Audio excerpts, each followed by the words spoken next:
Who needs to then was the program next, so good speakers. Who's very heavy on content. Okay.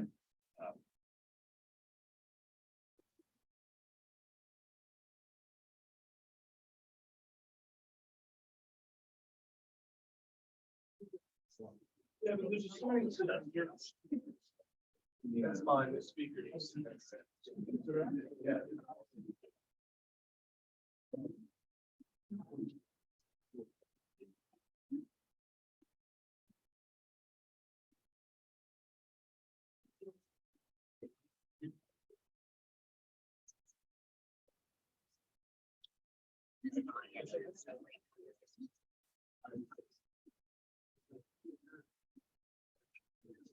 All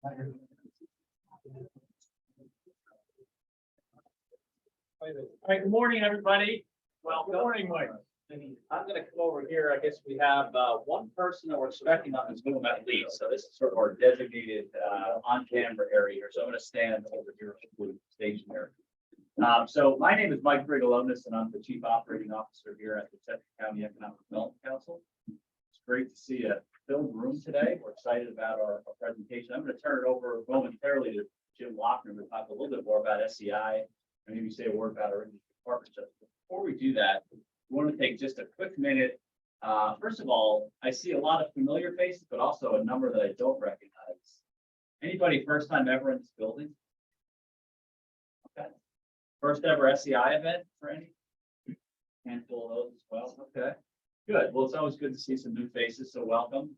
I'm going to give you just literally 1 minute on Chester County Economic Development Council and who we are and what we do.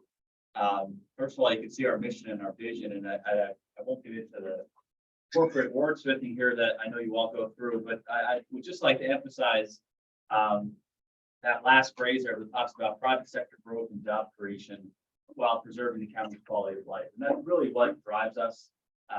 It's something that I think we as a county have done better than most, being able to balance some strong growth and some job creation along with maintaining. We have over 30% of our land here in Chester County permanently preserved as open space. So we've managed to kind of have both for the last 30 plus years, and hopefully we'll continue to do so.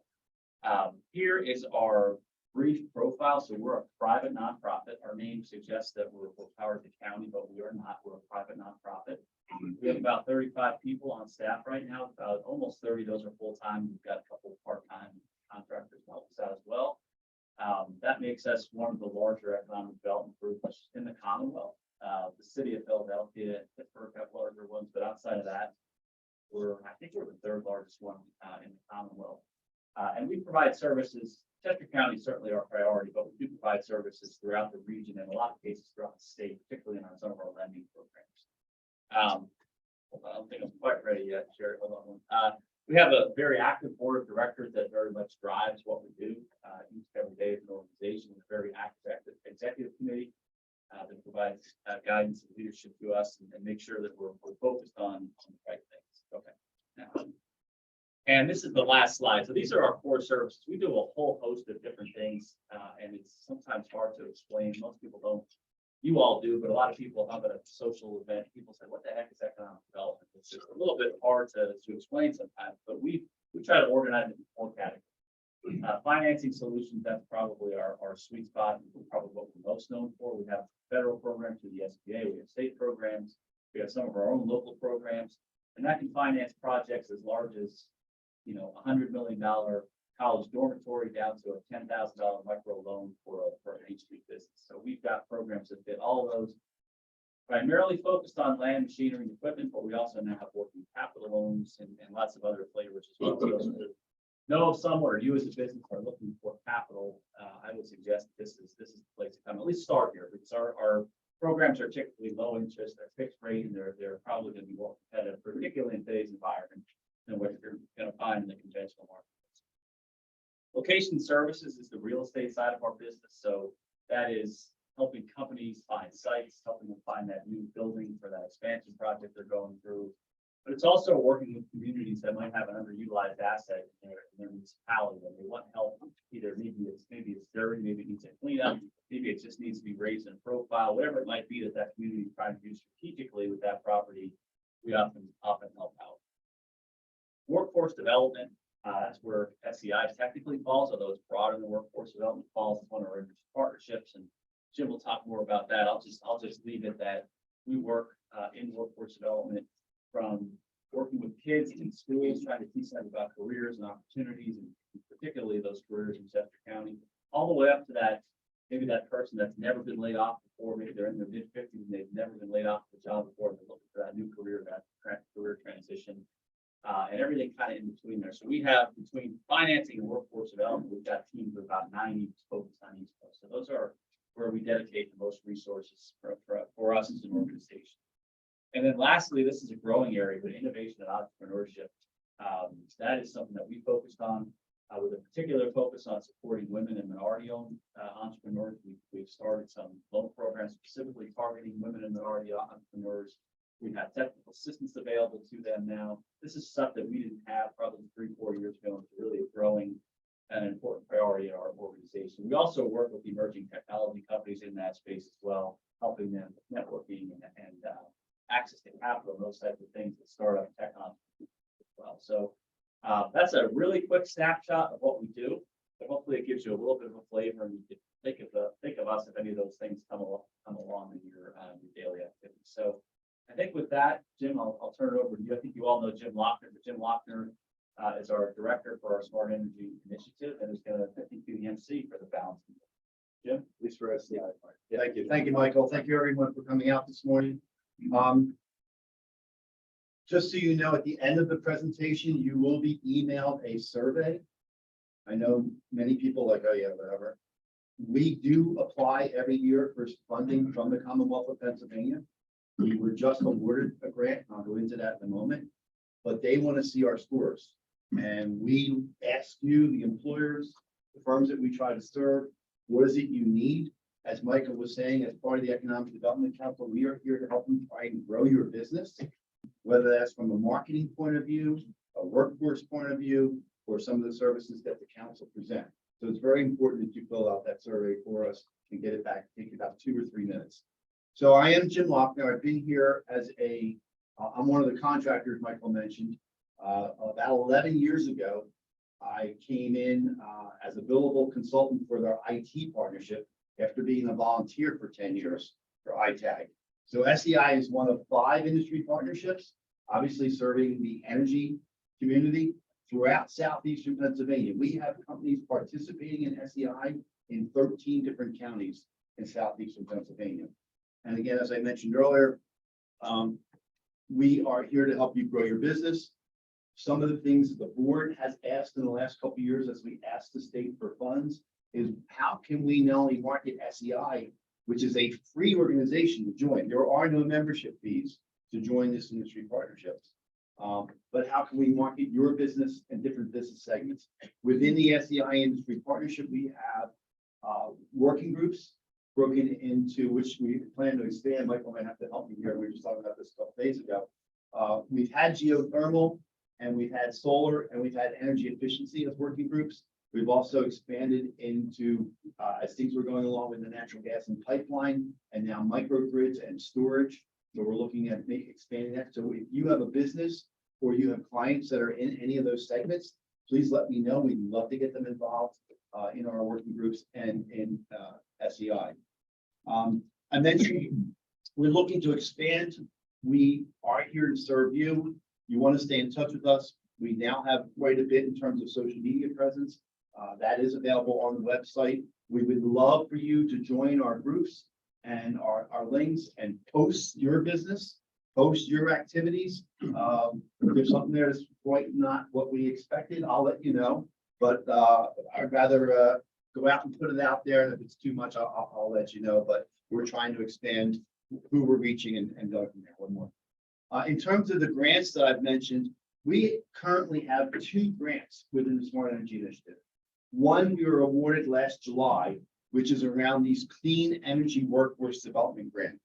It is a $500,000 grant for over a 3-year period to help energy companies. And the Commonwealth is defining an energy company as someone who says 50% of their revenues or more come from energy related activities. So if you're a roofing company and you happen to do solar installations, and your solar installations are 20% of your business, you're not going to qualify under this grant as an energy company. However, in the gray area, and I did get the Commonwealth to look up, do their homework and say yes for this. Certain team, San Gobain, up the street here, building materials company is the way I look at them. But all of their building materials are extremely energy efficient, at least nowadays.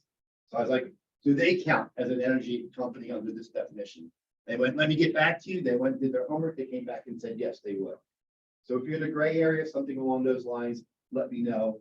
I'll ask the powers to be in Commonwealth. What this grant does for you is primarily two things. We have 6 companies that have signed up so far. We hope to serve 75 companies over a 3-year period. That if your company is in Chester County, Montgomery County, or Berks County, we can serve you under this grant. 2 primarily things are we are going to help you put a recruiting plan together. The federal government is expecting 600,000 additional clean jobs in the next few years to happen. So many of you will be hiring. We're looking to help you put a recruiting program together, maybe make you aware of some of the pools of talent that you're not aware of. For example, some of our technical college high schools in this area in Berks County and elsewhere are training in energy, are training in electricity, are training in solar and alternative energy programs, including energy efficiency. The other thing it will do for you is to help put a training program together. If you want to upskill your current workforce, you're not quite sure how to, we're not selling training. We do have grant money to help offset the cost of training. And that's the second grant that we just were awarded in January. We have about $50,000 to give away to you to offset the cost of training your Pennsylvania residents as employees. So if you're looking to train them in whether it's a certification program or BPI or solar installation, almost anything energy related, I have grant dollars to give to you. If you have any questions, we do have networking after our event, after Q&A. There's also a raffle today. I only saw about a half a dozen slips of paper or business cards in there. We'll tell you more about that, but on break, you certainly want to make sure you get your business card in that raffle. And then I'd like to thank our sponsors. Steve Krug of Krug Architects is also a CHP funder. He's our chair. Normally he would be up here, but it's kind of awkward to thank yourself as a sponsor. So I had Steve take a seat today and I got to do this. Kevin Wong with Emergent Energy Solutions has a giveaway. We're giving away a Google Nest. Say that right? And then Pico is a huge sponsor. I thought Phil Eastman's in the room somewhere. Here he is right in front of me. Pico and Phil Eastman have been involved. He's one of our past chairs from the very beginning. I think we're 11 years old, going into our 12th year as an organization. Been extremely supportive of this organization. And with that, we actually like to give Maddie the floor and talk a little bit about some of the programs there around specifically Trade Ally. Thank you. Good morning. My name is Maddie Arnott, and I am a Trade Ally account manager with the Pico Ways to Save program.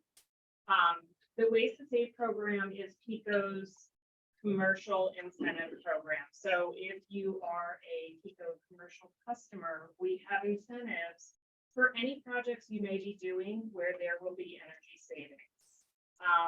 Whether it's lighting, HVAC, compressed air, anything that's going to be reducing energy. If we can verify those savings, we would like to give you some money for that.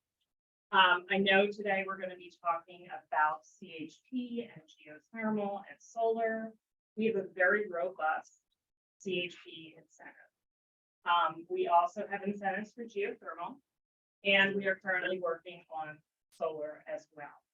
I did leave some handouts on the table out front with my business card. And I also have a colleague here in the back, Brian Chudd, and also Chris Valley from DMV. We are hoping to answer any questions you may have about the program. And if you are not currently a Pico Trade Ally, we would love to have you come on board as a Trade Ally. It does not cost a thing. And the benefit is that you get one of us as your account manager. And our job really is to make it as easy as possible for you to participate in our program. So we want to help you sell projects. We want to help you get your customers some incentives back. And we can do that by doing your applications, we can go to meetings, we can get on calls with you. However, we can help you, we want to help you. So that is, oh, yes. So, trade ally incentives and rebates are in addition to any other grants or incentives that are out there, so it compounds the benefits. So CHP, in my opinion, is the way to go with the PICO rebates, along with, the Inflation Reduction Act, which Tom is going to talk about. It's really, going to give you some good numbers back. So definitely increasing, and I actually wanted to talk to you anyway about CHP further, so. And how do they actually sign up? So to be a PICO trade ally, there is a flyer in the back. My business cards are there. You can call me, you can email me, you can ask Brian. It's very easy. There is a one-page application. There's a very brief virtual training. And then you just submit one project and you're in. And when you become a trade ally, you are listed on PICO's website. We have several marketing pieces that you can co-brand. So there are some good benefits to it as well. Thank you. Yeah, is anybody that has a commercial rate eligible or? Yes, you have to be a PICO commercial customer. Or women, for example, parking. Eligible or not? If you are a commercial customer, yes, you are eligible. Several apartment buildings, we can incentivize, sometimes common areas are on a commercial meter. And those are the areas we can incentivize, but we do have a multifamily program and we do have a residential program. So sometimes you get incentives from both programs. Okay, thank you. Thanks, Pat. And I'll echo, I mean, Canoni, I'm Mike Cromer, Vice President of Energy Sustainability at Canoni, but we are a trade ally. It's a great program. Ryan and Maddie are great. They will join you on calls. It will help with strategies, and they're not minor incentives. You have a client that's looking to put a new chiller in. It's an efficient chiller. You'd be surprised what you're missing out on. It's minor things like that. So yeah, follow up with them. Great for them to grab an ally today, right? I'm the moderator for today. It is presentation style, so I'll come back on and do Q&A. As far as the topic today, we got a mix of CHP, EV charging, and solar. I kind of echo what I've been seeing in the market. It is a mix of everything is the answer. And, not one solution is the right solution. Benoni is all the above energy strategy, and then we look at everything as well. We're involved in all those projects, we design and have built solar and cogen and battery storage, obviously energy efficiency, and everything starts with energy efficiency. So that's the key to the beginning of this path, right? So, but these large, solar project or cogen, get your house tight, and then come in and put in distributed generation. So it's all a mix. And even, no one talks about it, but nuclear is also in the mix, right? So the futures of small distributed nuclear combined with all of these different strategies is kind of where we're headed. So I know the room's probably split, but I think just give everybody the floor and realize that we really can't get there with one type of strategy. So for the presentations being taped, so I'm going to memorialize it. I'm going to go through and read the bios you guys have. We're going to introduce all three speakers, and we're going to start with Tom. Okay? Start with Tom Bonner, who serves as manager, state government affairs at PICO.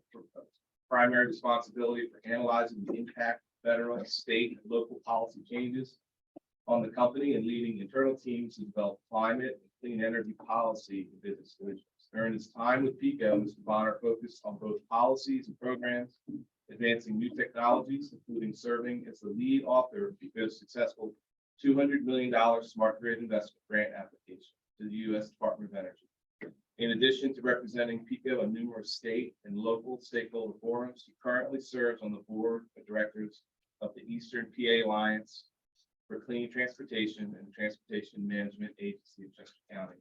Prior to coming to PICO in 2007, he was manager of congressional relations for Mid-American Energy Holdings for more than a decade, and is associate director of Commonwealth of Pennsylvania's Washington D.C. office. 91 to 95, he worked in U.S. House of Representatives as a senior legislative staffer, and Tom holds a master in planning from the University of Virginia and a BA from Penn.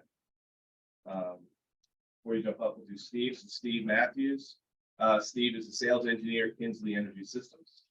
Kinsley is a turnkey supplier of packaged CHP systems and maintenance services, responsible for integrating CHP systems into the on-site energy infrastructure of new and existing facilities. With the passing of the Inflation Reduction Act, he focuses on new microgrid projects in hospitals, wastewater treatment plants, military bases, and manufacturing facilities, as well as other commercial and industrial campuses. He's located in Philly and is involved in several of the city's energy-focused networking organizations. And lastly, Mark Connolly is an energy engineer with RER Energy Group, the registered professional engineer and NAVSAT certified installer. Professional is numerous design and management assignments to energy engineering and utility, manufacturing, construction, and consulting industries for over 40 years. Primary focus is energy engineering and the analysis, engineering, construction of energy efficiency, lead, and renewable projects. Provide sales support, project development, engineering, and project management services to contractors and owners, solar and energy efficiency projects. So those are our speakers for today. We're going to start with Mr. Bonner. Hop on up. And we'll roll through kind of all three, hold your questions to the end. And after the third speaker, we'll bring everyone up and we'll do a Q&A. Okay, thank you very much. Thank you. All right, good morning. I'd like to thank the Chester County Economic Development Council and the Smart Energy Initiative for doing this morning. As I was talking, I turned on the TV this morning and there was a tractor trailer overturned on the Schuylkill Expressway on the way into Philly, which I normally would have been doing at this hour. And then talked to Phil and he informed me there was also one on the Blue Bridge heading south just past the Schuylkill. So there was no escape. So driving 15 minutes from my home up in Chester Springs down here, this could not have been better time. Thanks to everybody for the foresight and planning on this. It really is a great event. So I'm going to talk primarily, this is almost in reverse, about the evolution of the electric vehicle market, and then we'll get to the Inflation Reduction Act and the Infrastructure Investment and Jobs Act, and talk about where they're going to take us from here. So starting off, and this is a slide I created 4 or 5 years ago, and for years I said, I really need to make one adjustment to this, which I'll explain in a second. I finally figured out how to do it. So when you look at what's going to drive the evolution of transportation electrification, there's really 4 main factors. There's the development of the vehicles, the cost, range, size and features, and whether we're going to go to a pure battery electric industry, or if for a while you're going to have a hybrid of some batteries, some plug-in hybrids like you have today. Talk about that a little bit more. The second is charging equipment. How fast can they go? How high capacity can they go? Are you going to have an interoperable system? Fortunately, I think we're getting pretty close to an answer on that. What's going to be the installation cost? And then what are the grid impacts? What are the capacity and utilization? Because you do have to pay for this every month through your electric bill. And there are a lot of implications to that we'll talk about some more. Market conditions. Do customers actually want the EVs? I think we have largely answered that question, but we're still in the early stage, but I think we're out of the early adopter stage. Price and total cost of ownership that we're going to talk about in a second. Capacity utilization, which is going to get back to that charging equipment question. And then when I produced this 4 years ago, global markets, are other people going to pull the United States along? Again, I think we're probably beyond that question. The answer is yes. And then public policy, which we'll get to the IRA and the IIJA. Are we going to build out the infrastructure to support EVs? Are there going to be vehicle incentives? The answers are yes and yes. Are we going to have a climate and environmental policy that further supports the development beyond just the consumer interest? And then a whole host of regulatory questions that need to be asked and addressed. So what I had to deal with for years, I said, I need to figure out how to add like an overlay of land use on top of all this. Because in the end, you're taking a transportation system that's built up over about 110, 120 years around internal combustion engine vehicles. And you're going to be creating an all new fueling network to support them.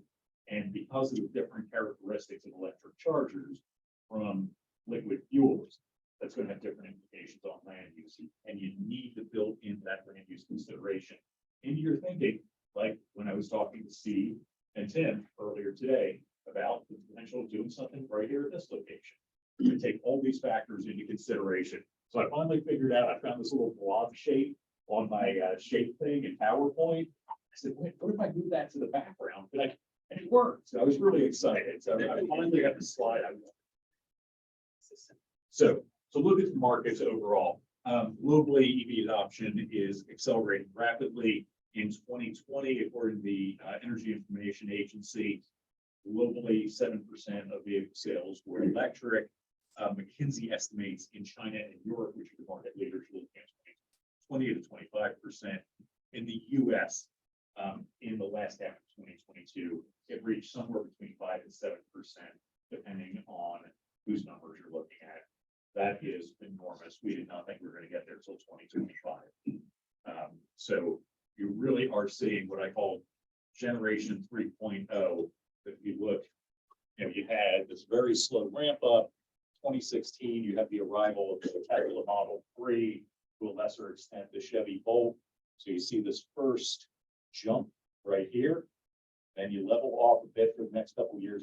Now this generation 3.0 that's coming, as you're seeing larger vehicles that have four-wheel drive capability, routine that a EV is going to have over 200 miles electric range, and you're just really seeing things take off.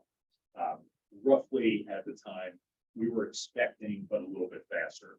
I'm going to talk a little bit more about the total cost of ownership issue in a second, but the average cost of a new EV is around $65,000. So that's high. You will hear, well, those EVs are only for rich people. Like any other technology innovation in the auto industry, the automakers have put on high-end vehicles primarily first, and then they have filtered down. So think about airbags, think about rear view cameras, think about everything else. Those did not start out on the low-end vehicles. They started on the high-end vehicles and worked their way down through the market. You're seeing something really similar there, but that average price premium is down 5% from 2020. It's a little bit tough to find a like-for-like comparison, but the one that has me most intrigued right now, we'll talk about in a second, the Chevy Equinox, which is supposed to roll out later this year. The conventional internal combustion, 26.7. The electric version starts at 30. And that carries through as you go up models, as you go like the RS and the SLs and all those different things. That price spread roughly holds.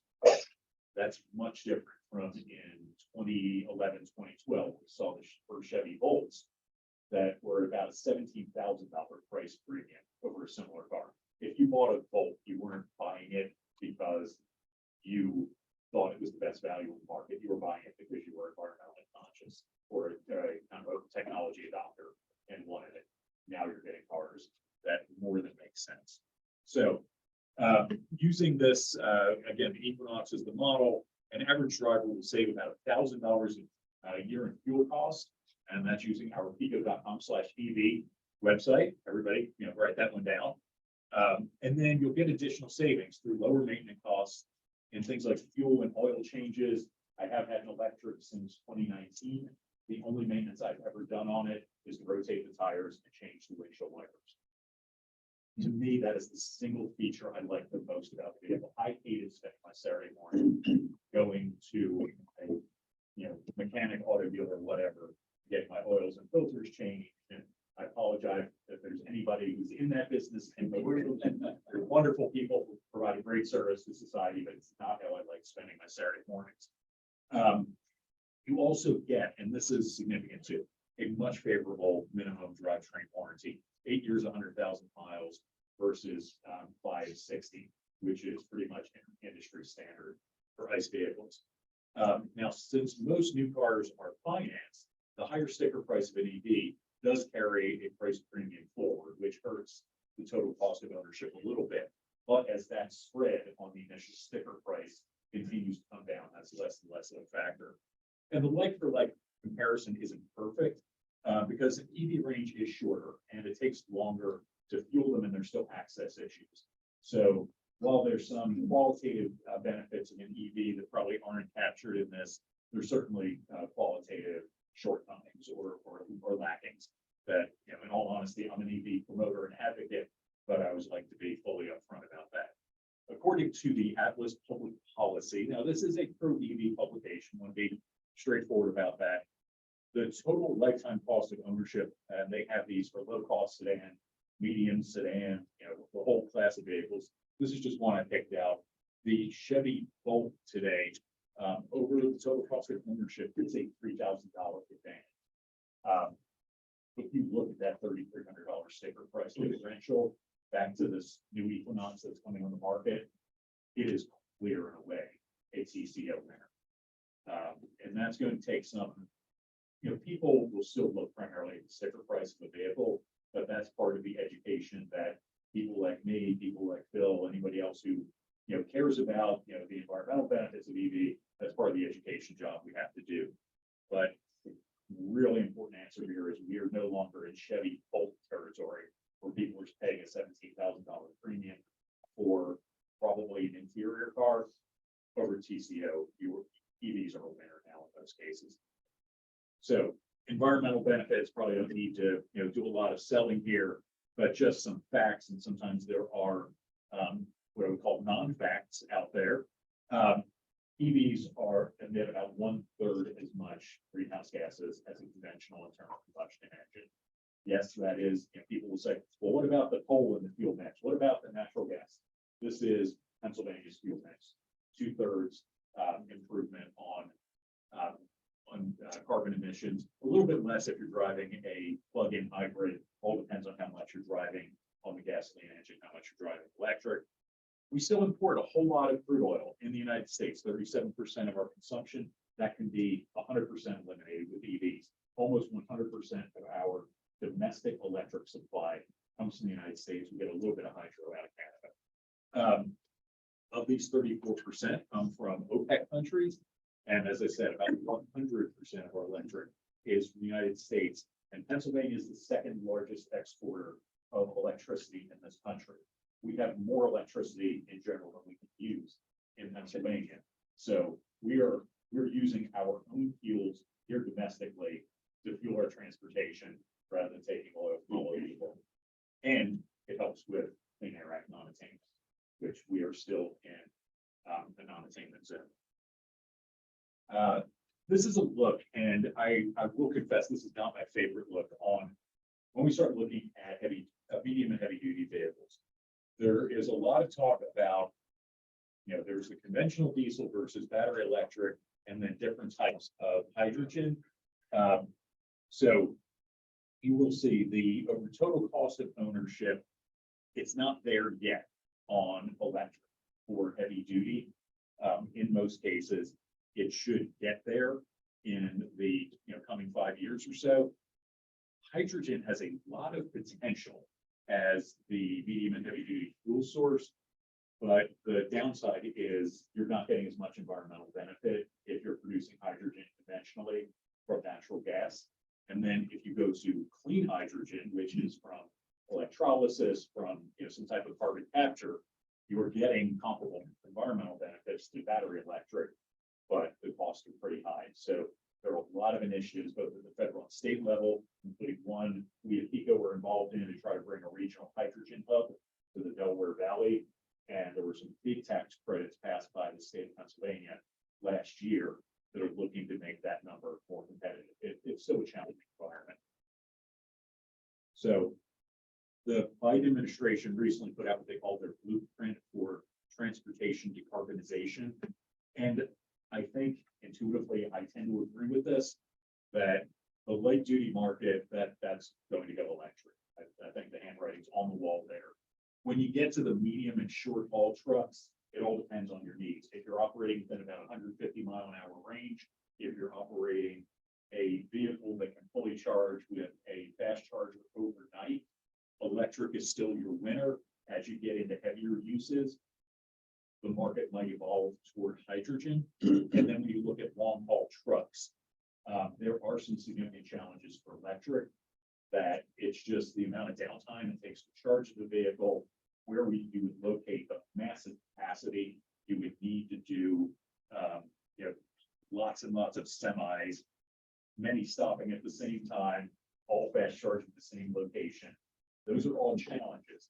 The one thing I think may be a possibility, for years they talked about the potential for battery switching, which as an EV owner, half the value of my car is in the battery, and I ain't switching that out for somebody else's battery that I've never seen. But if I'm running a trucking company and I own my own batteries, and I can set them all up in preset locations and charge them on a relatively flat, even charging profile, and then switch batteries in and out, that's a lot more appealing to me. So I think they're right that hydrogen is more likely to be the way to go on medium and heavy duty, but I also think there may be a way to do electric. That would take a whole lot of planning, public-private coordination at state, federal, and regional level. So IIJA and IRA. So if you think back to that initial slide, what's the infrastructure is one of the four components. What is the vehicle choice?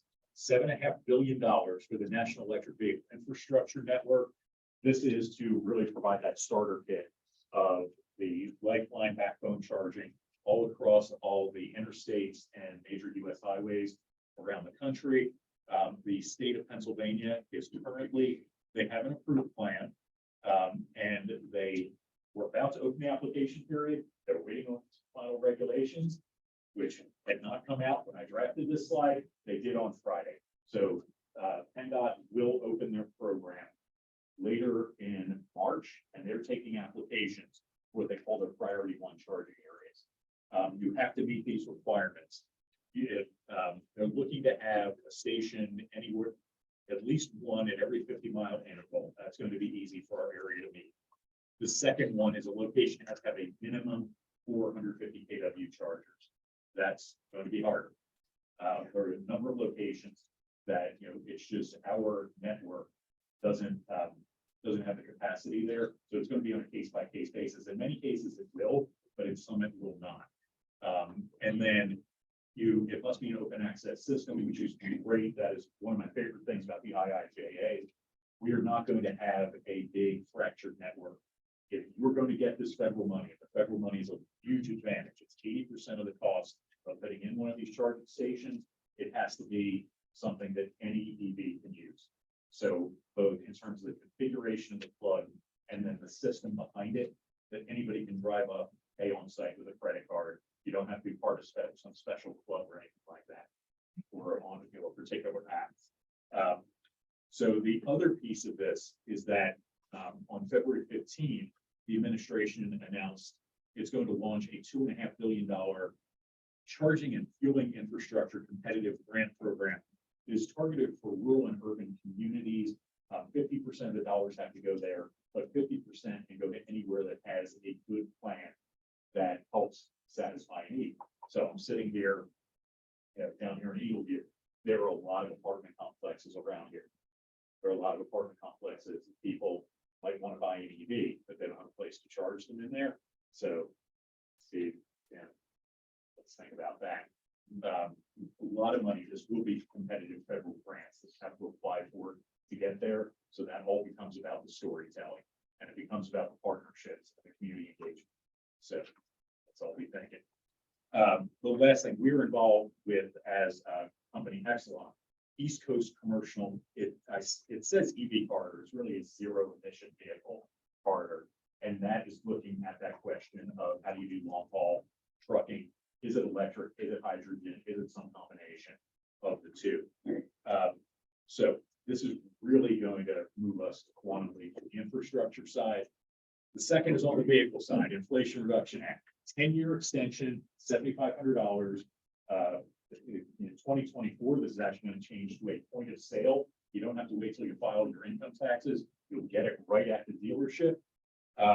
Divided into two components, half for the battery minerals, half for the battery assembly. There are some price restrictions here, 55,000 for sedans, 80,000 for SUV and trucks. And then there are some income limits. Unfortunately, they're pretty high, you know, for most of us in the room. Well, no, I would actually hope most of us couldn't qualify, so they don't do really well. I think most of us in the room would be able to qualify under the income limits, a $4,000 tax credit for the first time for used EVs. We really need to make sure that equity is a part of all this, and that used EV tax credit, I think, is a real positive. And then a credit for up to $6,000 for commercial charging stations and a 30% tax credit to put a station in your home. We're really getting to solving both the infrastructure and the vehicle side through the IIJA and the IRA. One too many I's in there. Need to clean that up. I think we talked a little bit about the medium and heavy duty. You know, our freight cargo facilities aren't built to handle large scale electrification. So you're really going to have to totally reconfigure the way we have depots for trucks and buses to electrify them. And then, you know, there's just, the spaces aren't right in many cases. This is what we're finding. A lot of frustration with our friends at SEPTA as they're looking at electrification options. The batteries for heavy duty need 6 to 10 times the battery size, which translates to 6 to 10 times the battery weight. And that does become a little bit of a drag on the vehicle itself. That's a challenge. And then you have to fit under the federal weight limits. But what we're finding is the premium on an electric truck versus a conventional diesel truck is coming down. If Elon Musk is telling the truth, the Tesla Semi should come in at about $180,000. That's only about an $80,000 price premium over a conventional semi truck. You will save that probably in a little bit over, you know, about a year and a half on fuel. So that would become a really appealing option. Again, if Elon Musk is telling the truth. And that, you know, Pricewaterhouse predicts that electric trucks will reach a cost advantage of 30% over an ICE vehicle by 2030. So big logistical hurdles to conquer, big potential economic benefits. I think medium and heavy duty is where passenger vehicles today is where passenger vehicles were about 2016. Same chicken and egg challenges, just bigger chickens, bigger eggs, and they need bigger nests. And so PICO, we're proud to do a lot to support transportation electrification. This is a picture from the Philadelphia Auto Show that we sponsored the E-Track, the third auto show in a row. We've sponsored an electric vehicle. You know, this was like an information booth for customers. We were proactive in April for complex projects. We have a dedicated account rep who's now worked on scores of EV projects and can help you walk through your potential project. We offer rebates and incentives. We do have information on that you can get from pico.com/EV. We're a little bit of an in-between zone with our level 2 incentive. It's fully subscribed, but we're trying to look at ways to get some more money in there. News to come. Can't share it now. And then we do a lot of education and promotion events. We will support any grant application anybody wants to have on electrification. We're electrifying our own fleet. We're doing a lot of technology pilots. We have innovative rates that allow you to, if you can use time of use rates and charge overnight, you can usually get some real favorable pricing on electricity. And we're just trying to get working legislatively to get Pennsylvania to put in place a framework where we as a utility can offer incentives and cost share for electrification, which we think is long-term to everybody's benefit. It drives down, it puts downward pressure on everybody's electric rates. We have to convince the state legislature of that so that we can make this a routine part of our business, not just do it on a pilot basis. And I apologize if I think I may have talked too long to get me going on this stuff. I get talking. So I'll be happy to come back and answer any questions. Thank you.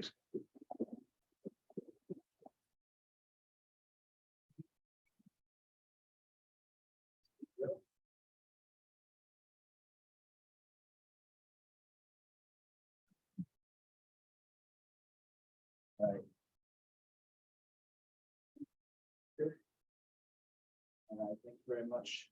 Tom, thank you very much for that presentation. Before I get started, I just want to say thank you to Steve Krug and the SEI board for inviting me to speak today. Thank you to all of you for coming out on this beautiful Tuesday morning, even after seeing my name on the panelist battle. I'm a sales engineer for Kinsley Energy Systems, as Mike said. I'm based in Philadelphia. I was educated as an engineer at Penn State, and I grew up in Pittsburgh. So I've done the grand tour of our wonderful state. Today's presentation, I'm going to be focusing on cogeneration and the Inflation Reduction Act. Cogeneration goes by combined heat power, and also abbreviated CHP. So I'll be intermingling those three terms, all referring to the same technology.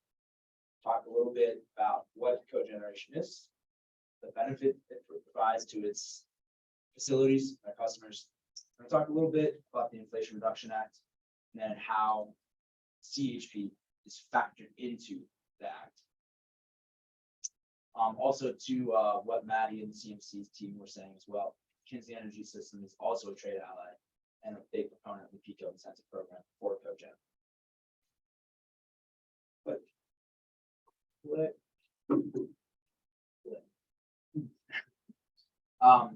I'll figure it out. I'll figure it out eventually. I'll take it. So before I get into the agenda, Kinsley Energy Systems is a value-added equipment supplier and maintenance provider for sustainable distributed generation systems. We support on the development, design, the engineering, construction, and long-term maintenance of these systems throughout the Northeast and the United States. Included in those energy systems, those distributed generating systems, we support combined heat and power projects, like I'm going to discuss today, as well as battery energy storage, traditional standby and emergency power systems, and other future microgrid and sustainable energy generating assets. So let's talk a little bit about what is CHP.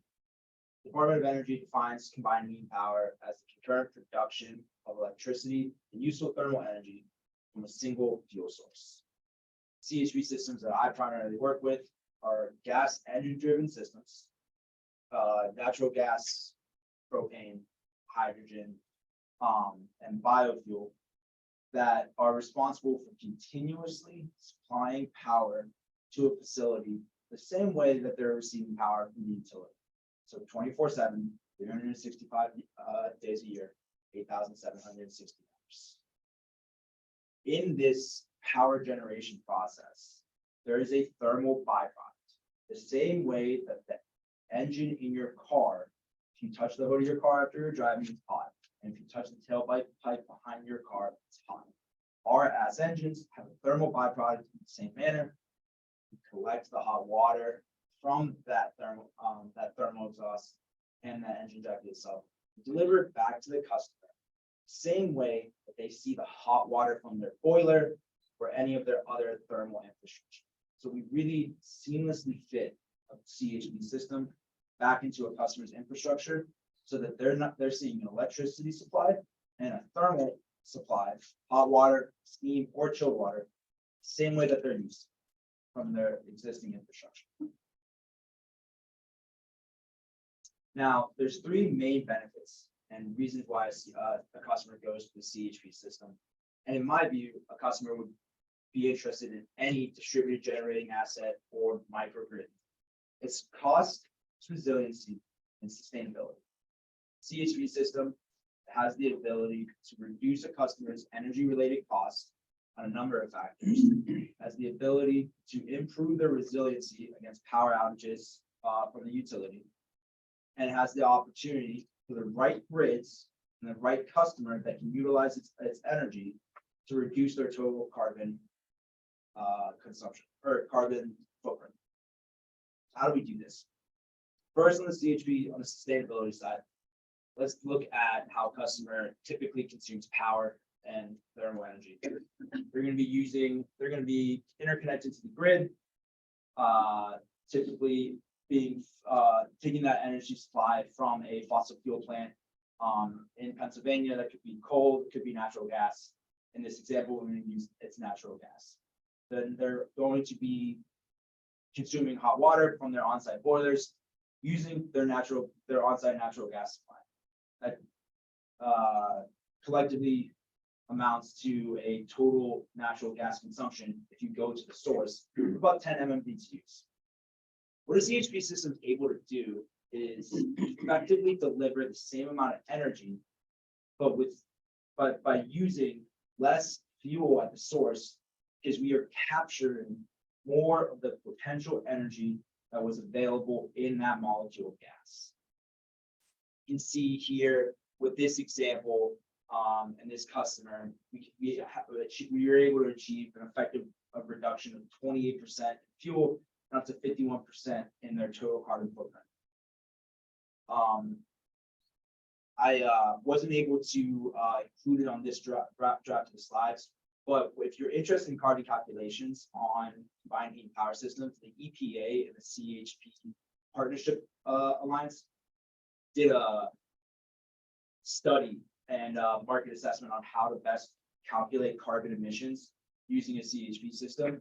And I will link with this slide that study so that you can understand the methodology for calculating carbon reduction in CHP.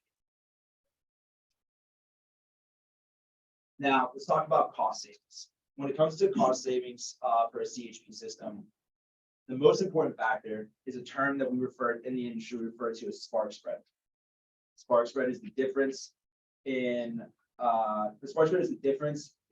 cost of a kilowatt hour of electricity consumed from the utility versus the cost of a kilowatt hour of electricity consumed by or generated by the CHP system.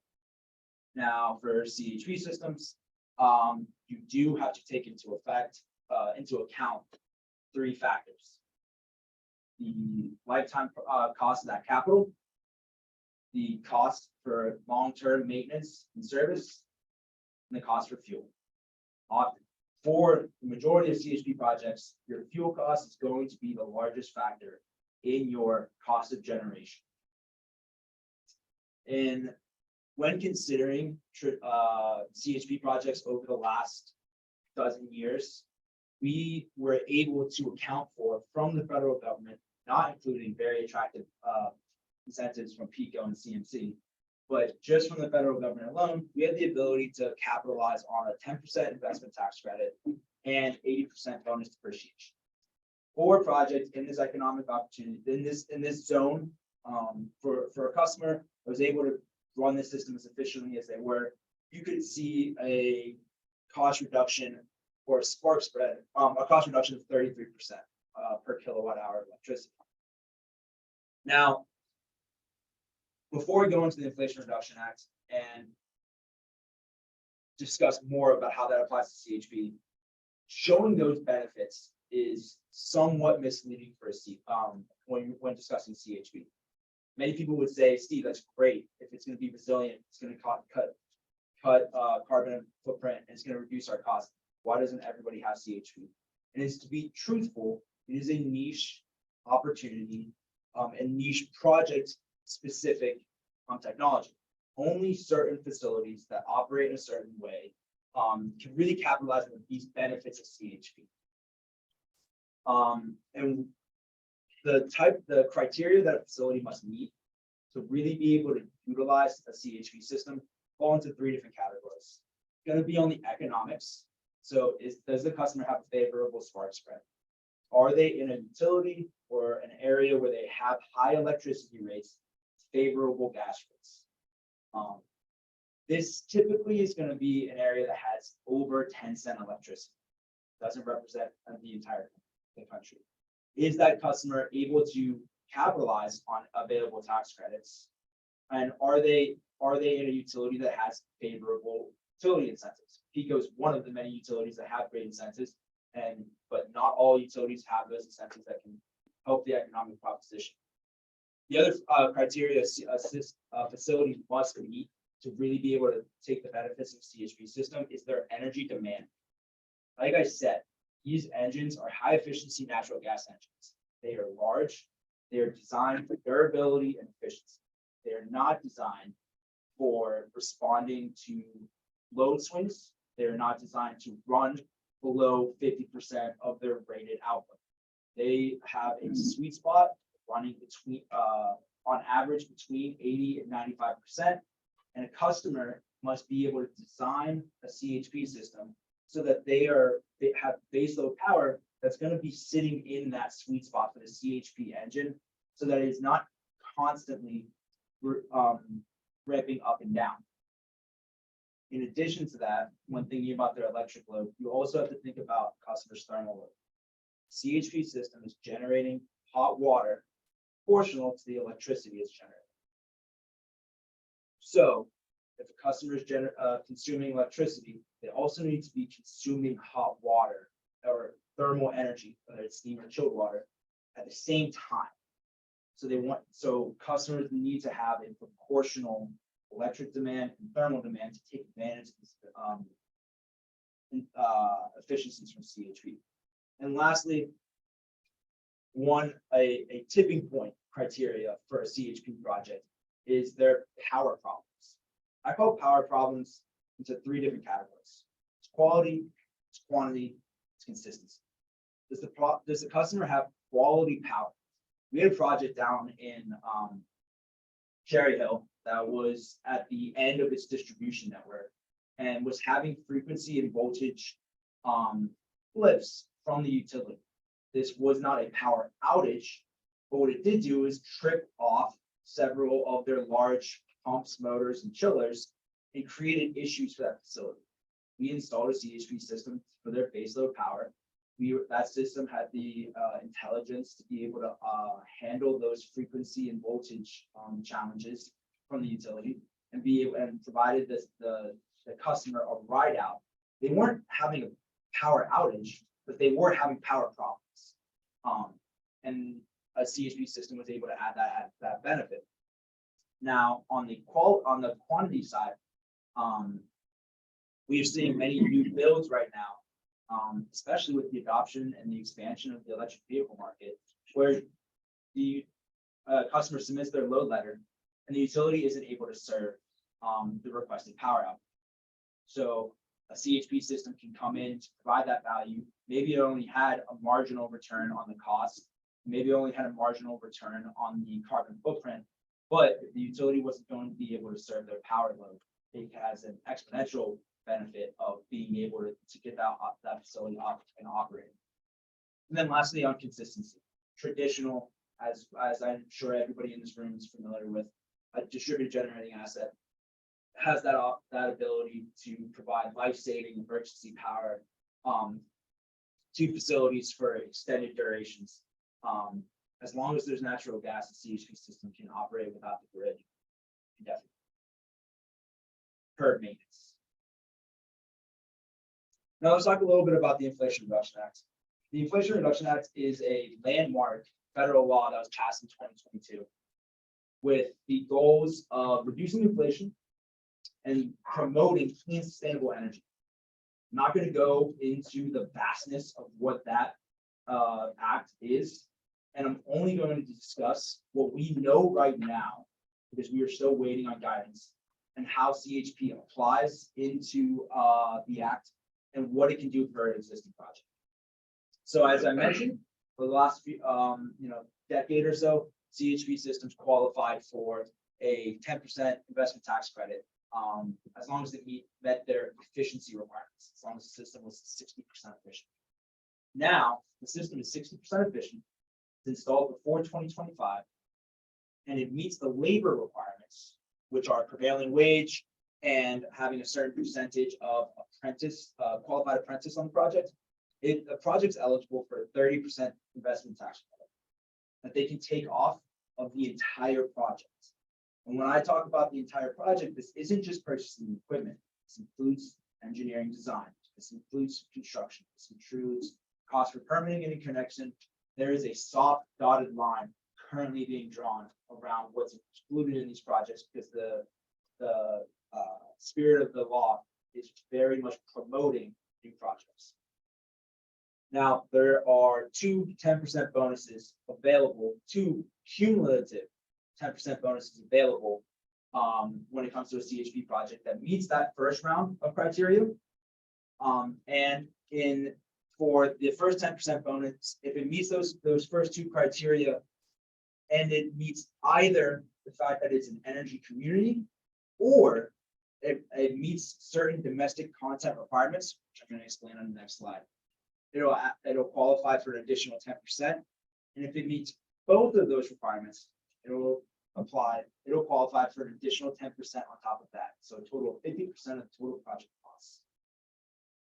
So let's talk about energy communities and domestic content requirements. Just very briefly, an energy community is defined as a area that was currently or formerly heavily dependent on fossil energy for jobs or tax base. Other facilities such as brownfield sites also qualify. So this is decommissioned coal power plants, decommissioned mines. I also am going to provide a link for SEI to a couple of resources that further define these territories, which provide much better legal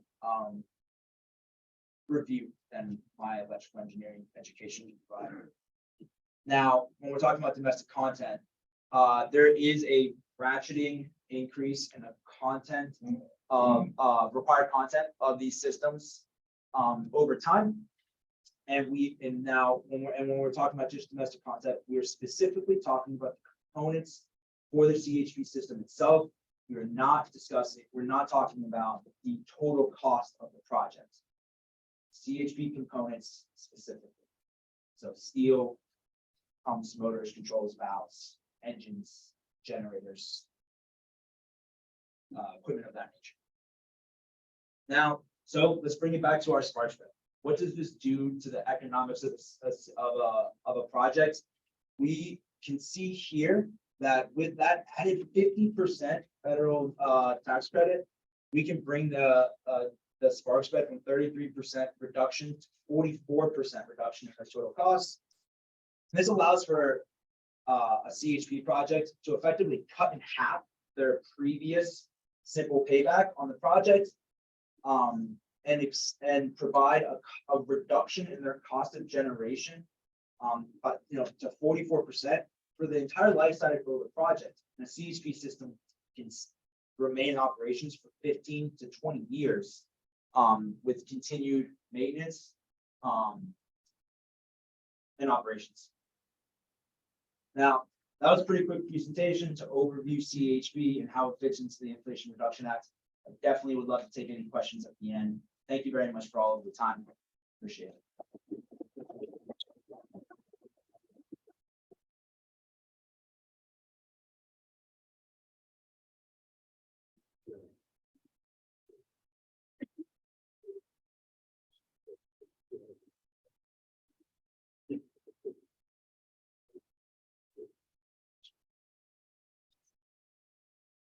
Hey, everybody, Mark Conley here.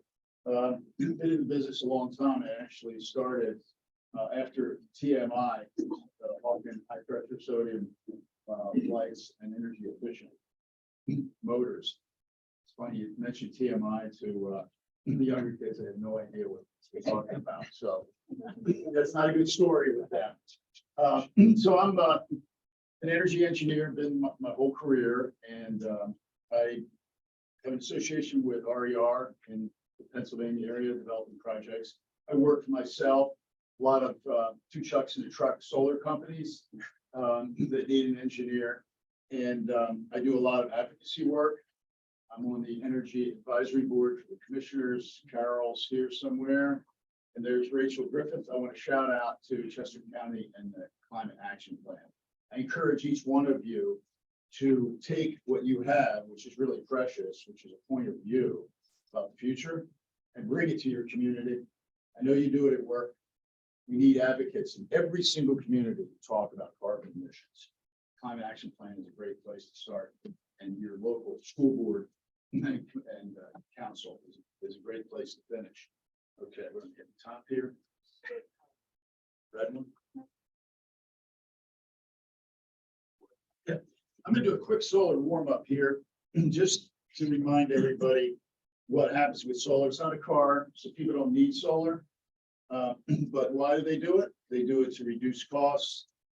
Some companies are hedging, a lot of sustainability investment, and farmers and other landowners have now a way to make money.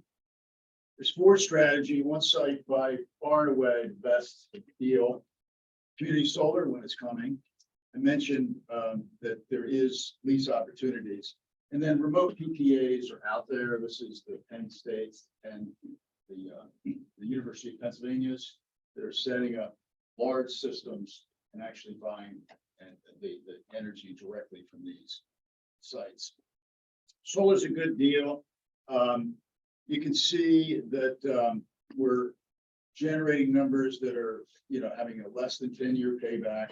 So bottom there, it shows the price. I'll just say what it is, $2 to $3 a watt. That's what you're going to see in the marketplace. What do you need? You need a roof. You need the ground. And again, back to on site, it's absolutely the best long-term investment for your money. There are many out-of-pocket options that you have, and I'll show you on the next slide. And it's a much simpler contract than a remote PPA.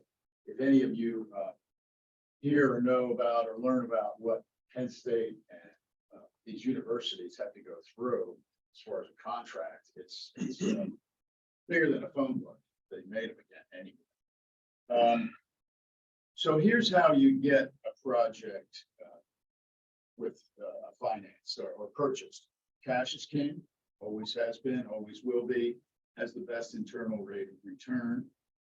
And we now have loan options. The market has grown up so that we now have the commercial loan environment as well as CPACE. Thank you, Chester County, for bringing the opportunity to have a building and its property be an asset to bring into it. And then we have power purchase agreements. They were very, very popular and continue to be so, but they really do have a threshold because of the contract. But their day is still here. There's a lot of people that don't like the arrangement of having someone be on their roof or on their land. Big news is that the IRA now allows nonprofits and governments to get the tax benefits that are part of the solar business.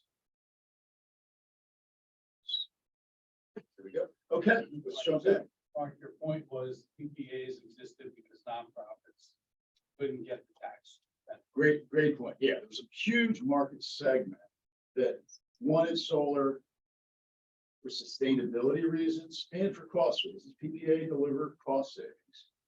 But now that we have the IRA, the PPAs are going to become, they're going to have some competition for nonprofit. That's how. Okay. Investment Reduction Act. The easiest read on this is this website here, and the information I'm going to show you comes from that. There's plenty of other sources of data, but this is the mother as far as easy reading. If you want to get into all of the codes, there's many references. So who's eligible? Anybody in the United States can have up to 20% used material. I'm not sure what that is, but it's good to hear that we're using stuff rather than making it new.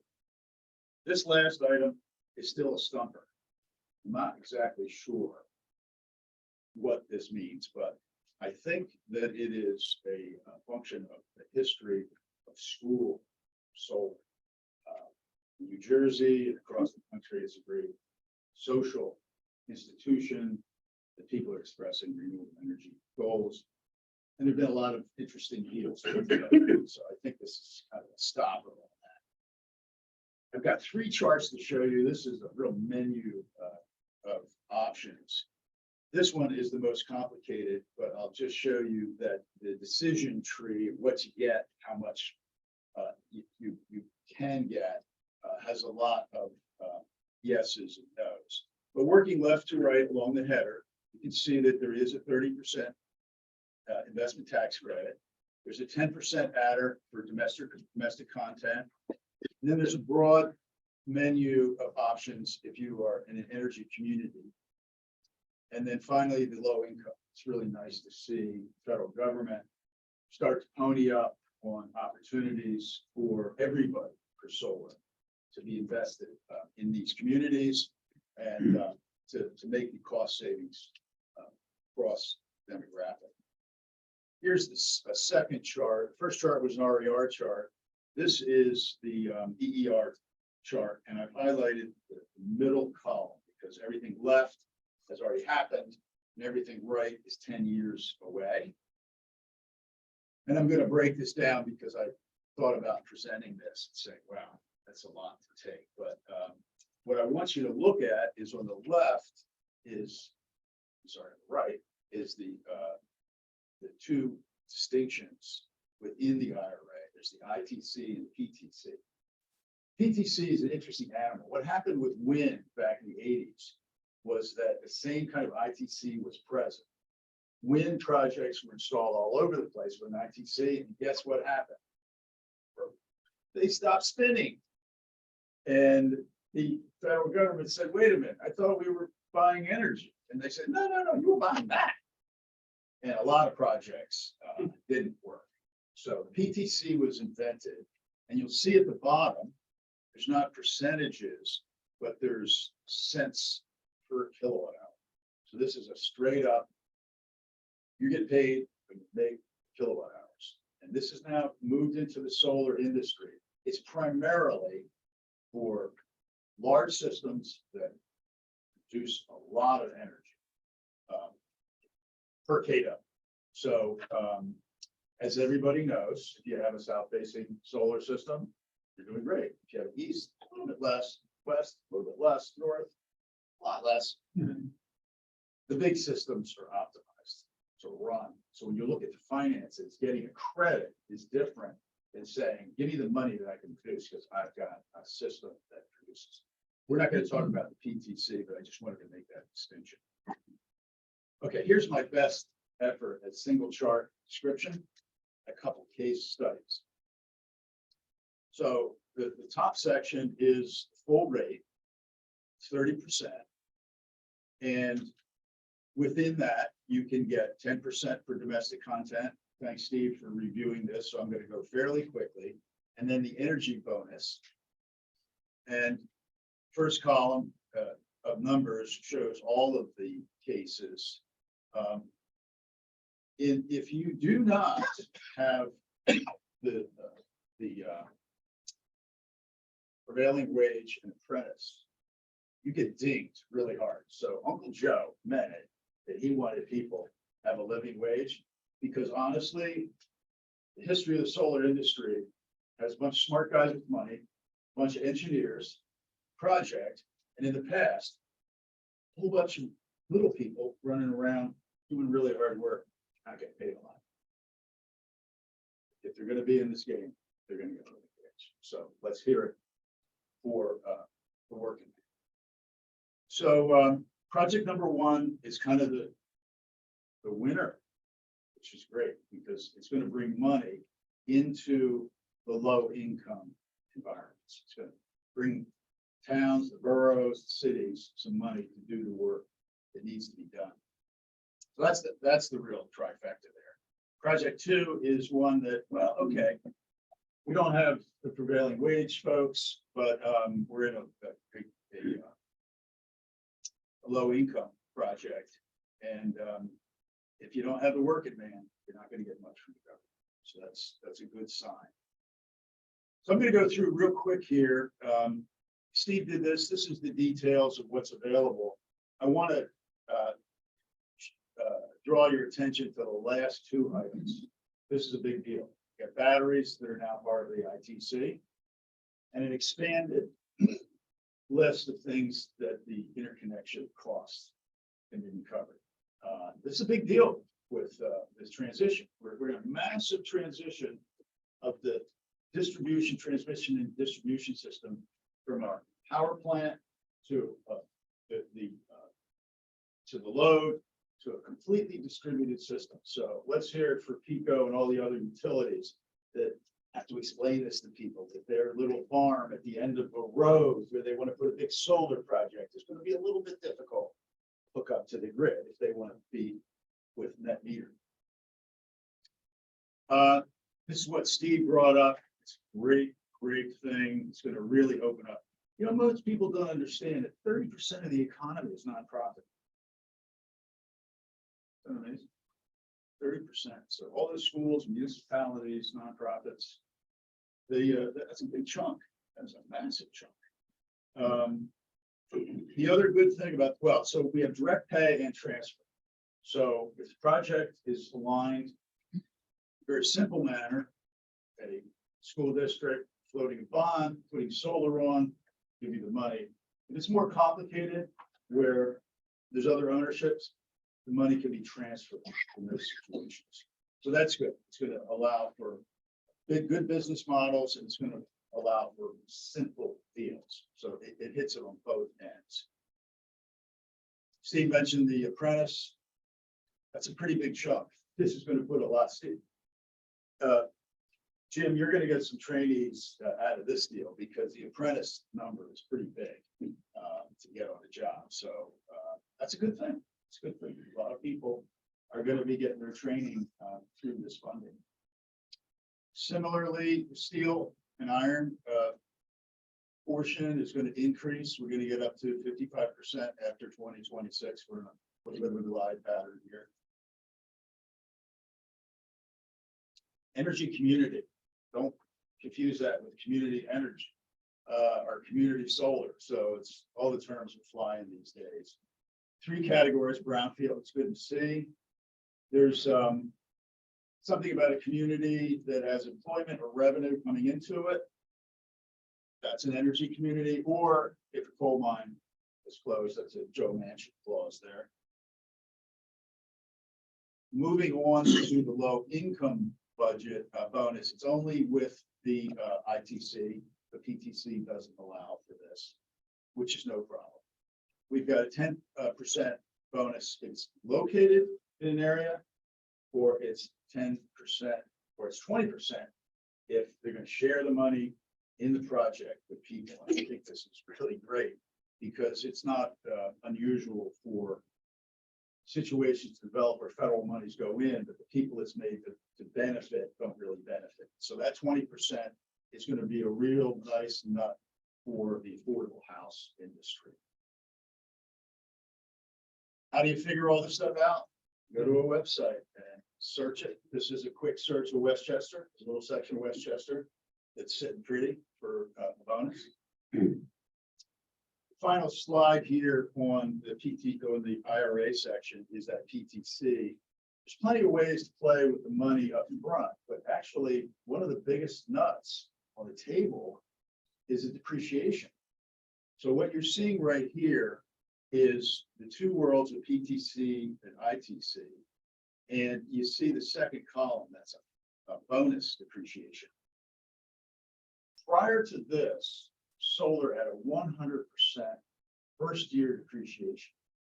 So you would take $1 million project, knock off the half of the 35% at $850,000 bucks, take that $850,000 bucks, put it into your tax rate, and that was your depreciation. It was an elephant to swallow that depreciation because depreciation goes on your tax as a line item. So it's been smoothed out. It's down. This bonus is very generous, but the 100% is going to get passed. I had the opportunity to get from my good buddy Ron Celentano what I'm going to show you next, which is where are we in solar? He just recently presented this. So as everybody knows, we've had an election. We had a 30% campaign. We have some Dems up there in the House. And currently the advocates are putting together a solar bill. What happens is the Senate, someone in the Senate wants to do something. They send a memo out, says, hey, I'm going to put a bill in. Memo's in. the work that's being done is to bring the AEPS up to 30% of tier one. So tier one is wind, hydro, solar. Out of that 30%, we're trying to carve out 14% in state. So many of you may know that we were in a bad way because we let out of state companies come in and steal all of our SRECs. We fixed that. Took a while, pretty painful, pretty costly. But right now, what we're looking for out of the AEPS is 4% distributed generation, 2% community solar, and 4% grid scale. And I'll show you why that's so important here. Reggie, come on, Reggie, give us the money. $250 million. I'm getting $250 million a month. Or is it a quarter? Give us the money. All that money was kind of up for grabs, and all of the good people said, okay, let's take that money and do good things with it. Hasn't happened yet. And Shapiro's thinking that maybe he's going to get the AEPS in place. So rather than taking the money, he's going to make the market. So that's the way politics works. Got to make a deal. Here's where we are. Pretty bad. And I think it goes back to what Tom said. This state is an energy generation powerhouse. And a lot of people really don't want to see so much solar on those wires. They really don't. And that's okay. They paid a lot of money and they got upkeep. So it's, competition. Let's be clear, I didn't say the second part. Yeah. Oh, here's the good news. We only got up to 860 megawatts so far. 40,000 systems across the state. We've got 22 megawatts in the queue, PJM. My son started PJM yesterday. He's in charge of stakeholder engagement. Boy, he's on the hot seat because everybody is charging PJM. Let's get moving here. It's 583 applications in the state, 350. So you take the 350 and we're going to be 50% greater just in the projects that are in the ground. Just to tell you where we've been in 2018, 17, 18, we spent 3 years putting a plan together for 10%. What do we come up with? 11 gigawatts. How close am I? Should I start to close down here time wise? Yes. Okay. So here was the plan. The plan had plan A, plan B. The left column shows plan A is having a lot of distributed generation. The right said with the with the blue, the right chart here shows a lot of grid solar. That's the way it's going to play out. There's not enough rooftops. There's not enough little backyard systems. We need to do it. I'm not saying we shouldn't do it. It's all the above. But the big money. Can you move that up to the top now? Just want to give you a quick reference here. This is a land use chart. Look at what 10% solar, 10% of the state was solar. That's what it would look like compared to what's in pasture land, what's in cropland, and the whole state. We got 30 million acres. 30 million acres. Yeah. So I understand where we're at with the land. I love view sheds, but we got to get this stuff built. Good. Pennsylvania's way down the line with regards to our neighbors on the East Coast. There's 9 to 10 gigawatts down the road. We're sitting at less than a gigawatt. I outlined this system, this chart here, just to show you where there's a real sweet spot, the C&I market. We need systems that are 15 to 25 kW everywhere, on top of this roof and everywhere. Here's a quick chart of the state. On the top is the total number of megawatts in each county, and on the bottom is the total number of systems. You can go get the information through GATS, which is where you get your system registered, be able to sell your SRECs, zip code. This is an interesting chart. Chester County on the left side of the chart is number 7 in megawatts, and it's number 7 in number of systems. If you look at number 1, number of megawatts, Rankin County, number 20 number of systems. Big systems, a lot of megawatts, a lot of little systems, not so much. Another Chester County, here's the going price for SREX. $46. The number on the left is what the utility has to pay if they don't buy SREX. So we've got so many SREX in the market, the penalty for not buying SREX, which is how the AP is structured, they're never gonna need to pay the penalty, never want to, but the SREC value is very slow. I've got a solar storage thing here. I guess the only takeaway is I'm not a big fan of batteries. I'll tell you right now, I think you should put your money in the nest. Thank you for the chance to have one. And but it's coming. There's a lot of reasons to do it. Most of the financial reasons are in other states because they're looking at the grid, integrating batteries into the grid. That is where we live. It's a great thing if you have need, but don't buy it thinking you're gonna make any money. And I'll just say this one thing about batteries that I learned when I went up to DECA for a big training session. The battery guy said, batteries don't die. They're merged. So be careful with your battery, people. Okay. And that's it.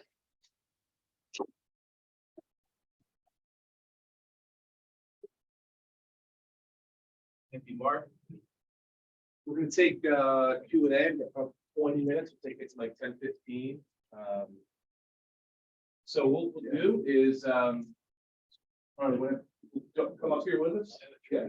Have the three speakers jump up here, and the four of us will just kind of deal with them as they come. What we'll do is we'll start with the crowd. Anybody have any questions, just raise your hand, and if not, we have two written down here as well. If there's any that came in, I know we only have minimal people online, so let me know. First. There's this little known $12 billion item in the IRA from cash. Do any of you know anything about that? And before you answer, when you ask a question, can you give us your name and your affiliation, please? I'm trying to do that. I will say what I have, that there is a total of about $37.5 billion total in the IRA for a range of community-based clean energy and climate reduction initiatives. For the most part, as far as I'm aware, the IRS has not issued certain final tax rules on some of those things. And then the second part is the Department of Energy has, or I think in most cases it's energy. There may be some cases where EPA is controlling the dollar. They've not issued the final program rules yet. So they've not sent the program rules down to the state. So the state hasn't been able to formulate their own plans to start getting the dollars out the door. I will say a piece of good news is the woman who was running the community climate initiatives at DOE, which I think is about maybe the billion you're talking about, is a woman named Christine Knapp, who is formerly the director of the Office of Sustainability in the city of Philadelphia. And Christine is obviously a friend of our region and is, I think, going to be excited to see good projects come out of the area. And actually was exchanging some messages with Christine a couple of weeks ago. And so we're really looking forward to that as well. That's going to require a lot of coordination, public-private partnership, much like those community competitive EV infrastructure projects. We're all going to have to do a lot of sitting down and talking to each other. The leg is supposed to be found in information days after the test of the act. When they have all the rules written for the IIJA, then we'll start to see the rules for the IRA. So Michael, if you could repeat the question, because the best mics are over your right shoulder and on Steve's right shoulder. And did you guys have any? Person like that. Yeah. Great. So you guys good on that one next thing? Yeah, hi, my name is Meredith Montalto. I'm with CISO Media and Issue Advocacy, and we do a lot of advocacy and storytelling around trying to get some of these policies moving forward at the state and federal level. So my question is for Tom, but just if anybody has input as well, just, at the state level. Obviously, we have a new governor, we have, a difference in our House majority at this point. So the federal incentives for the EV grants are great, but I know we've seen a lot of concern at the state level about, well, how will we replace funds for roads and bridges that we get from the gas tax currently, and how should we, put fees on EVs? And I'm just wondering if you could speak a little bit to kind of the biggest barriers that you see at the state policy level for building out this EV infrastructure that you spoke about. Okay, so I think two things there. Number one, I'll speak, I'd like to say I'm a foreign lobbyist, and everything I say should be both true and in my self-interest. So I'll follow that rule here. We have been pushing in PICO for years for the state to authorize utilities to make investments and provide customer incentives and customer cost sharing for EV infrastructure. There are a lot of reasons that this will pay off over, I don't know, it's not a, oh yeah, this will pay itself off in 60 years. You hear that, usually not true. In this case, it is, because the increased load, we have excess capacity on our system at almost all hours of the year. The increased load, that's a simple math problem. How much load you have, divided by what's the cost of operating the system equals the rate. You get more load as long as you're not increasing system demand. That's going to put downward pressure on the rates, and most charging can happen in a pretty managed environment.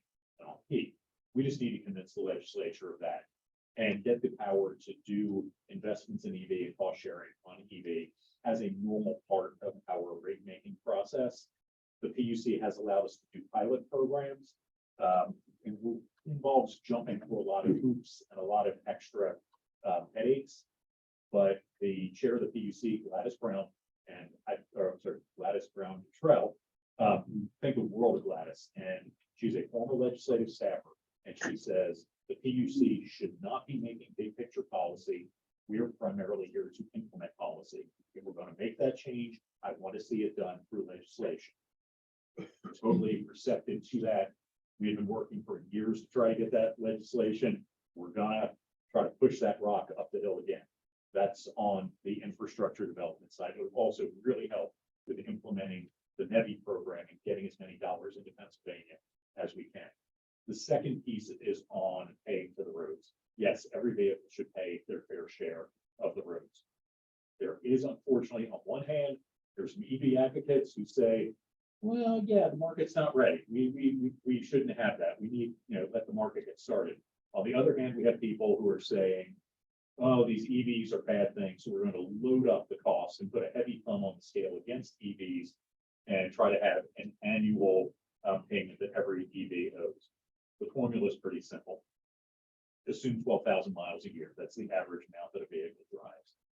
Assume, the EPA does a estimated, they call it ENPG for every vehicle. Assume every electric is going to hit their ENPG, and then have some exemption for vehicles that have very low range because they're not even really worth capturing. And it would really kill the used car market if you said every EV has to pay $250 a year for a road usage fee for a 2012 Nissan Leaf that's driving around in the city for maybe 3,000 miles a year. You don't want to do that.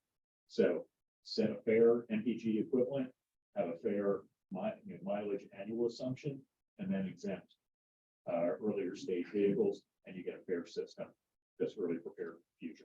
Just my opinion. Thanks, Tom. Yeah, I want to make a comment on that. So what Tom's talking about here is really the business model of utilities. And it's a fascinating subject because we have 50 states and we have 50 business models. If you go out to California, they have decoupled what PICO and every utility in Pennsylvania suffers with. Is they get money because of how much energy they sell. So in California, they decouple those. So utilities are able to not look at how much energy they sell. They can look at how much energy they save, create programs. Similarly, within the business model discussion, in California, they have community choice aggregation. Everybody gets an electric bill. And who's providing the energy as the default? PICO. California, you go to San Leandro, you're part of a county energy choice aggregation, a the county entity is choosing the electric source, the electric supplier. And of course, they go out to the desert and get some solar if they do. Brand new model, very difficult to integrate. We're not going to get there soon, but right now, energy choice aggregation slowly coming into public view relative to the conversation of let's let the utilities grow. Let's make sure that they're healthy. We got a lot of work to do. Let them make the money that they need for all of us to benefit. Thanks, Mark. 1 second, I'll get Mark or Steve involved. And I see this a lot when we do feasibility studies for industrial manufacturing. But on the cogen side, what limitations are you seeing in electric boilers, and how does CHP fill that void in those industrial kind of applications? Don't worry about getting me involved. I'm happy. Yeah, it's a great question. Thanks, Mike. Absolutely, electric boilers are a leading competitor to new existing or new CHP projects when thinking about electrifying your heat process. Now, on the projects that I work, these are high temperature heat loops for large commercial industrial facilities. And from what I've seen with existing technology, electric boilers just aren't quite there when it comes to cost of capital and continuing cost of operations. So the cost of energy to produce that therm of heat, because you're purchasing that from the utility. And then the ability for that electric boiler to deliver high temperature heat when compared to the combustion cycle of a recent engine or turbine. Yeah. No, another thing too, and we were talking before the meeting, but the electrical upgrade costs to put that boiler in, because I know we've done several studies where it blew our minds, this electric service upgrade to put in industrial size, we need steam or superheated hot water. And that goes to what I was mentioning before about power problems. Is there the quantity? Can the customer get the quantity of power? Right. Or the quality of power that they require to do that electrification process? It's not quite proven. I've seen in the large commercial industrial space. And I think it was supported by some of the statistics too that Tommy threw up there on electrifying the aviation and maritime industry. I saw when we worked down the graph, it's going to be more reliant on fuels and less on electricity with existing technologies. Thanks, Steve. Go back up to Brad. I have another question for you. One of your examples. David organization. I'm sorry. Thank you. Anne Marie Crossing, Longwood Gardens. One of the examples you gave was of a 800 kW system with 60% hot water recovery. What is the smallest size CHP in the rated electrical output that you might do? Absolutely. So for Kristen, the smallest size CHP system that I work with is 35 kW. So there are smaller recip engine based systems that will go down. There's some residential stuff that down to 10. You're gonna need typically an economies of scale. You're gonna be wanting to look for projects that are over 150 kW. I've sold this, this year, multiple micro CHP systems in that 55 range. And then also to clarify the question that you had asked, so that presentation was an 800 kW system that had a combined system efficiency of 60%. So that included the electrical efficiency, the efficiency that we generated, that kilowatt hour of electricity, and the thermal efficiency. So it had like a split, it pretty much has like a 40-40 or 30 and change split in the efficiency of taking that molecule of gas, converting it to electricity, and then taking that and converting it to thermal energy. Thanks. Anybody else? Steve, I have a question for you. You said that there were three main benefits to having CHP. Out of those three, I'm just curious, what do you think is the top, like, how do I phrase this? Like, What are the top reason why folks were going to do CHP? So what are the leading value propositions for a customer to move forward with CHP and distributed generating asset? We live in a like a capitalist society is almost always going to be cost. It's very, very hard for me to sell a distributed generation project that is going to effectively increase their cost of energy in the long run. So I'm always looking for the opportunity to optimize their costs. And then it would be the carbon. I've seen the shift in the market that the motivation to reduce their carbon output, whether there's penalties, like local law 97 in Manhattan or not, whether carbon emissions are being penalized monetarily.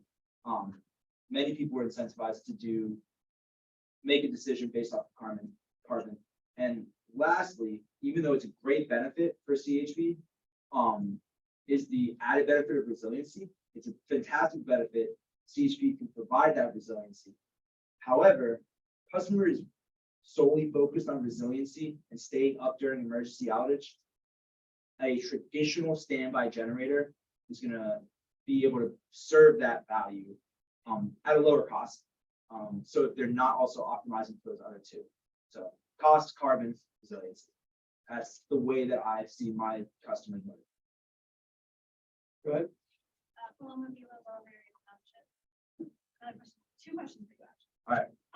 The first is how big of a geographical area or how big of a footprint can CHP work in?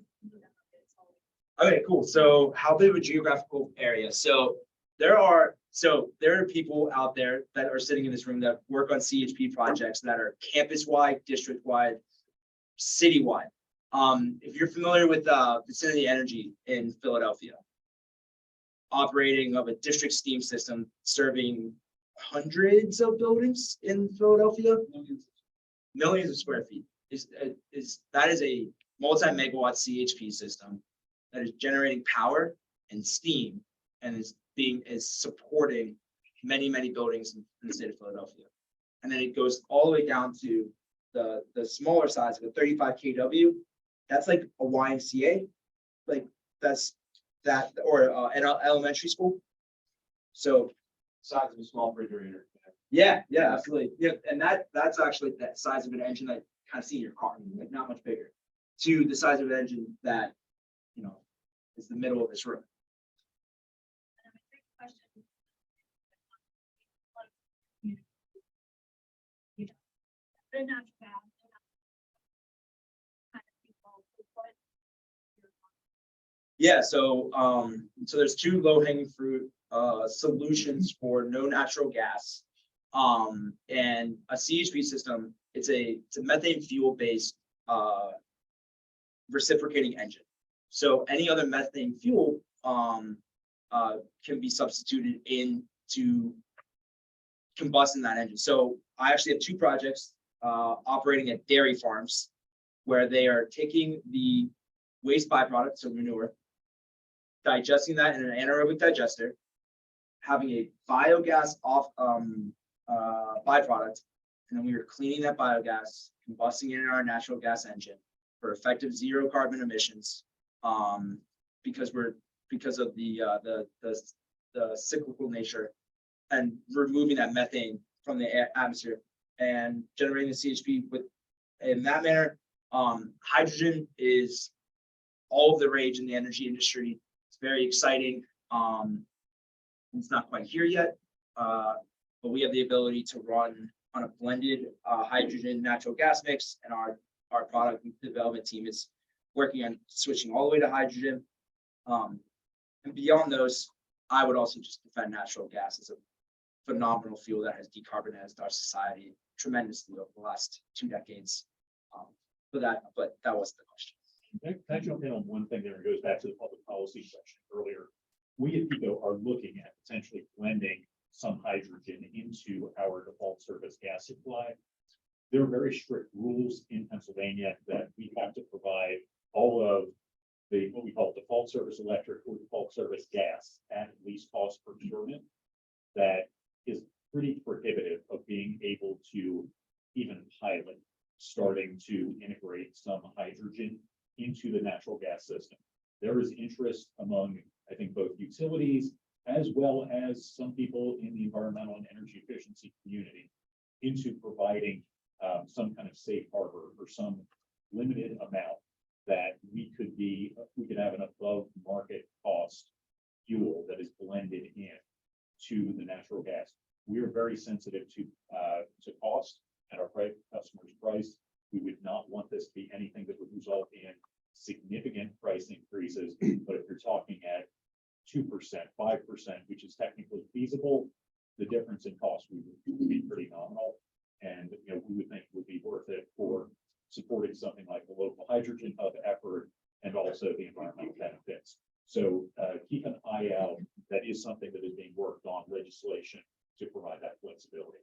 And I know we're trying to stop at 10:15, but I'll say too that it's funny because the Hydrogen Futures Symposium was last week. We were there. It was kind of the theme was those NGOs and the natural gas providers and those pipelines is the future of hydrogen, right? They're the ones who develop and produce the hydrogen because that's where the infrastructure is. So it's funny how they'll become, the heroes of the future is probably where the theme goes. A lot of that pipes in the ground, a lot of it's already, ready for hydrogen. So that'll be the future. So I think I do a quick big one picture more question. response. There is no path to a no carbon future that can be done tomorrow. There's also no path that doesn't start tomorrow or today. Yeah. And it's all about the pathway there and getting a rational roadmap to get out to 2050. Let's do one more quick question. And back. Hi, Scott Schaffner, Evolution Energy Partners. I have a question for Tom in regard to pure electric vehicle. Yes. Say you're taking a 200-mile trip. What's this energy differential between this purely ICE engine and battery, pure battery? Type of trip, would that be the equivalent, or is there, efficiency with having pure battery? You understand? Well, I mean, with a pure battery, you're getting almost 100% of the energy that is built into that battery is converted into moving the vehicle. So there, in pure kind of like physics terms, your efficiency is very high. The issue is your ability to store energy on board in that vehicle and the amount you can add weight to that vehicle and store it and travel with versus the range that you can get from burning the fossil fuel in the engine. I think range has been a big inhibitor in the market. If you own a Tesla, it's not a big problem. You have already a pretty mature national network of chargers. If you own anything else that's pure battery electric, what I understand, it's a huge headache. That is the main purpose of that NEVI program, the Infrastructure Investment and Jobs Act provisions, to get to this open access network that all the manufacturers and people who own the vehicles of all the manufacturers can use and have that Tesla-like experience on long distance driving. I hope that sort of answered your question. And I believe Tesla just opened up. Maybe. Back to if what Elon Musk said is true. All right, let's thank our speakers, please. Pass up your card from the drawing, which we're going to be doing in about 90 seconds. As you pass up your card, just pass them forward. Sherry will grab it for a second. Kevin, I'll take this. As that's going on, let me give one more commercial. I mentioned earlier the clean energy workforce grant. There is a one-page application out on the table with about 3 questions and your contact information that will get you into this program. Again, that's for us. You can have your networking 30 seconds, please. Please. Thank you. We are going to network as soon as I'm done talking, which will be as soon as I can get the room again. Tim's laughing at me. Anyway, not only do I want to push this because I can get you into a recruiting program and a workforce development program, but also Patty does not want to leave without at least one more trade ally signed up and her paperwork out there. There's fresh coffee being delivered right now. We have the room till 11 o'clock, this room and the gallery. Please make yourself at home. With that, the winner is. I'll share it. That's not the right one. JF Gale Integrated Debit Spray. Thank you again, everybody.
Came in, came to a lot of and second, right in the middle fence. I had no idea. That guy did. Younger kid.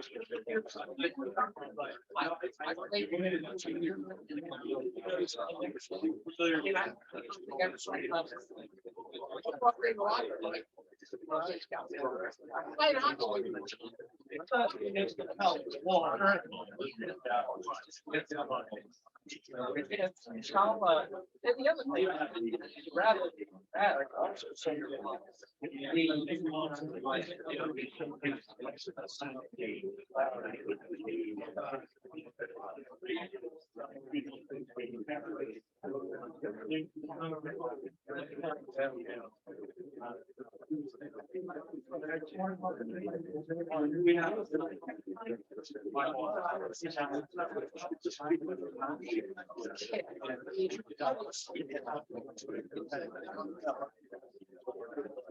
I start these are all.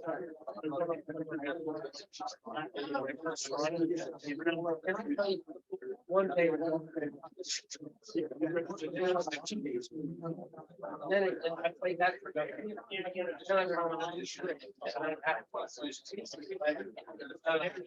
I was telling you first. I